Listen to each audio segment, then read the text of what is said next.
Chapter 1. The Streets of Miami. The sun rose lazily over Liberty City, casting a golden haze over the narrow streets lined with faded pastel buildings. I sat on the steps of our two-bedroom apartment, sipping lukewarm orange juice from a chipped glass. The streets were already alive with the hum of the city, music blaring from passing cars, kids playing basketball on cracked courts, and vendors setting up their stalls selling fresh empanadas. This was home. Miami. My world. My name is Trey. I'm 16, a junior at Edison High, and the son of a hustler. At least that's how everyone remembers my dad. He was a legend around here, moving everything from sneakers to cell phones, always one step ahead. Until one day, he wasn't.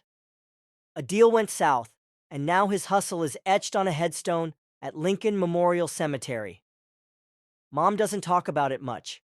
She says it's better to focus on the living. She works double shifts at a diner down on Biscayne Boulevard, coming home smelling like grease and exhaustion. She's my rock, but I see it in her eyes, the weight of raising me alone, the dreams she shelved to keep our little family afloat. I swore to myself I'd make it easier for her. I'd make it out of this life and bring her along with me. Morning hustle.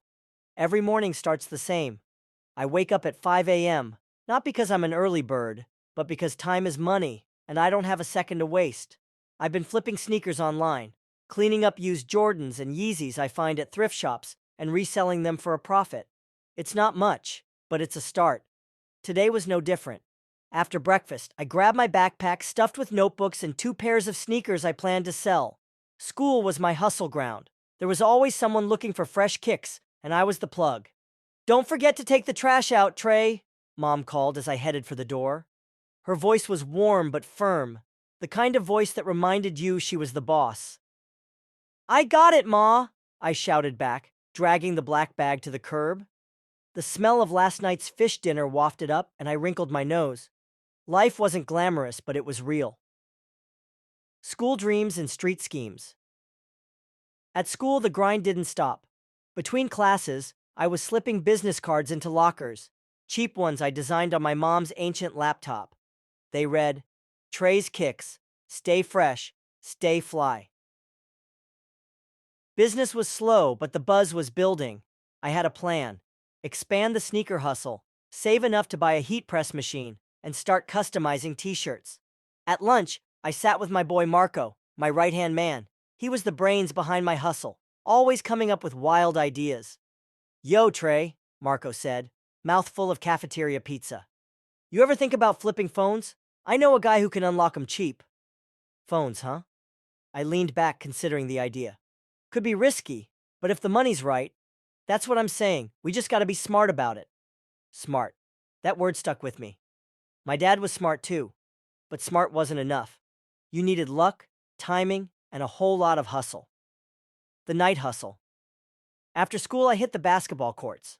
Not to play, but to network. The courts were where deals went down, where dreams were shared, and where connections were made. I had a duffel bag of sneakers with me, and by sundown, I'd sold 3 pairs.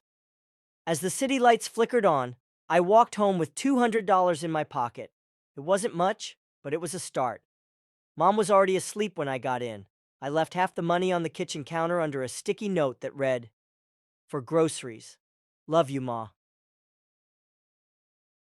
Lying in bed, I stared at the ceiling, the hum of Miami's nightlife buzzing in the distance. I wasn't just trying to get rich. I was trying to rewrite our story. The streets might have taken my dad, but they wouldn't take me. I was going to make it. Not just for me, but for Mom, for the life she deserved. She